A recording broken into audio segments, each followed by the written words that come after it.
हम पुकार पुकार के बोल रहे हैं सर, आदमी लोग सुन रहे नहीं है। ये तो जादू वाला तेल नहीं है, ये 108 जड़ी बूटी का तेल रहता है। वित्त मंत्री निर्मला सीतारमण 1 फरवरी 2025 को केंद्र सरकार का अगला बजट पेश करेंगी। इस बजट से देश की जनता को काफी उम्मीदें हैं।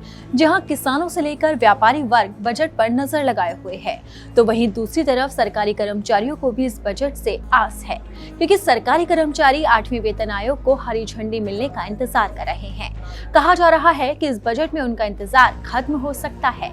बजट से पहले केंद्रीय कर्मचारियों के संगठनों ने 8वां वेतन आयोग बनाने की मांग तेज कर दी है। देश की आर्थिक विकास दर में तेजी लाने के लिए जरूरी डिमांड जनरेशन के लिहाज से भी ये कदम काफी पॉजिटिव हो सकता है।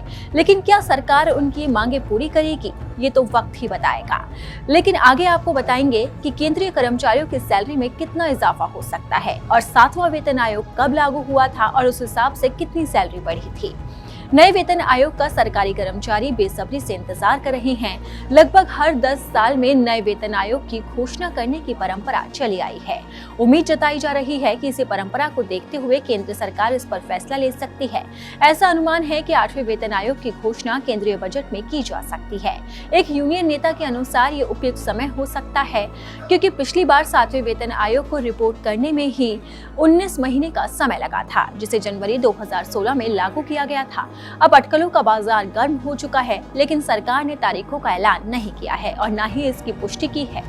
अगर 8वें वेतन आयोग की सिफारिशें लागू हो जाती हैं, तो केंद्रीय कर्मचारियों का न्यूनतम वेतन 18,000 से बढ़ाकर लगभग 34,560 किए जाने की संभावना है। इसका मतलब है कि न्यूनतम वेतन में लगभग 92% की बढ़ोतरी हो सकती है। इसी तरह पेंशन भोगियों के लिए न्यूनतम पेंशन बढ़कर 17,280 हो सकती है। वहीं दूसरी तरफ national council of joint consultative machinery के कर्मचारी पक्ष के सचिव शिव गोपाल मिश्रा ने कहा है, वेतन आयोग 2.86 फिटमेंट फैक्टर की मांग कर रहा है। अगर सरकार इस मांग को मान लेती है, तो कर्मचारियों की सैलरी में 186% की बढ़ोतरी हो सकती है।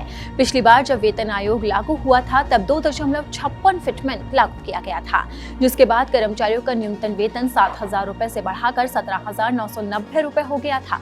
इस बार की सिफारिशों के साथ अगर वेतन आयोग लागू होता है, तो कर्मचारियों की न्यूनतम सैलरी 3 गुना बढ़ जाएगी और उनकी बल्ले बल्ले हो जाएगी।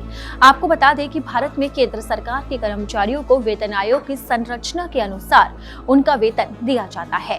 शुरुआत करने के लिए 7वें केंद्रीय वेतन आयोग की स्थापना 28 फरवरी 2014 को भारत सरकार द्वारा की गई थी।